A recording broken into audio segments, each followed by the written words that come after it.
مولانا صاحب کا ایک جملہ سونے کے قلم سے اور سونے کے پانی سے لکھنے کے یعنی قابل ہے. انہوں نے کہا تھا بتاؤ خلفائے راشدین نے کون سی اپنی جدادیں بنائی ہیں, اپنے بچوں کے لیے کیا چھوڑ کے وہ مرے ہیں کہ تم کو کہ انہیں لالچ تھی.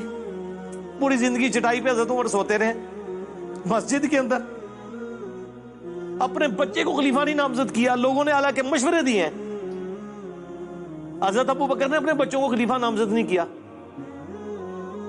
پوری زندگی کس برسی میں ایک اسلام کے غالب ہونے تک ساری تکلیفیں لالا سے اٹھائیں. جب اس کا فروٹ کھانے کا وقت آیا ہے اس وقت بھی جنگوں کی مصیبت کاٹ رہے ہیں. بوڑھے وقت میں تو انسان آرام کرتا ہے. 2.25 سال حضرت ابو بکر کی ایک رات بھی سکون سے گزری ہے. کتنے معاذوں میں جنگ کھولی ہے. منکرین زکات, مسلمہ کذاب, پرشین امپائر اور ایون رومن امپائر کے لیے بھی آپ نے اپنے وہ جب حضرت بلال نہیں ان کو روک رہے تھے, حضرت بلال کو بھی بھیجنا پڑا. حضرت عمر کی پوری زندگی جنگوں سے عبارت ہے. پھر اپنی اولاد کے لیے کیا چھوڑ کے مرے. زیادہ خلیفہ بنا جاتے ہیں نا. جنہوں نے خلیفہ بنایا بنو امیہ نے, وہ نظر آ رہا ہے دنیا کے لیے سب کچھ کیا. جنہوں نے اللہ کے لیے کیا انہوں نے تو اپنی اولاد کو کچھ نہیں دیا. اولاد تو ان کی اسی طرح ہی رہی ہے. محمد بن ابی بکر کو بنو امیہ نے قتل کیا, عبد الرحمن بن ابی بکر کو بنو امیہ نے قتل کیا. ویسے تو کہتے ہیں جی حضرت ابو بکر کی جو اولاد سے ہیں امام جعفر, ٹھیک ہے, تو یہ بتاؤ نا امام جعفر حضرت ابو بکر کی اس اولاد سے ہیں کہ جس اولاد کو بنو امیہ نے قتل کروایا ہے. محمد بن ابی بکر اگلی گل نہیں دستے, ادھی گل دستے نے. اس کو تو آپ درست ہی نہیں سمجھتے. یعنی اس سے مراد میں ناسبیوں کو کہہ رہا ہوں. اور ہمیں دوز لگاتے ہیں جی جو ائمہ تھے اہل بیت کے وہ تو حضرت بکر کی اولاد میں. کیڑی اولاد؟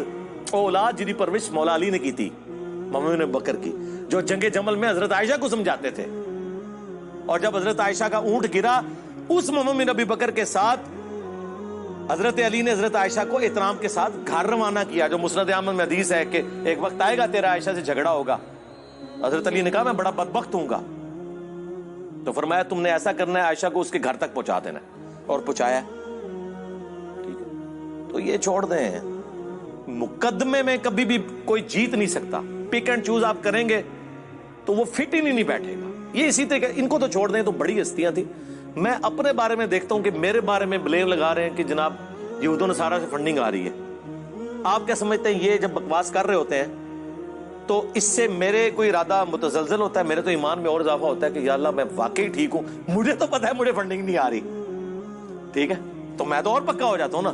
اس کے جھوٹے الزام لگانے سے کیا سمجھتے ہیں یہ کہ مجھے پیچھے کر لیں گے؟ میں تو اور چڑھ کے آؤں گا. انہوں نے ٹرینڈ چلایا, میں لا کے ہاتھ چڑھا چڑی. انہیں اس وقت انہوں رونے ہون گے کہ ایسی ٹرینڈ کیوں چلایا. اور ٹرینڈ بھی خیر ان کے اوپر الٹ گیا. اس ٹرینڈ میں تو سارے میکسیمم کمنٹس ہمارے حق میں تھے, ان کے حق میں تو بہت تھوڑے کمنٹس تھے. یہ چیز دیکھیں, پک اینڈ چوز نہ کریں مقدمے میں.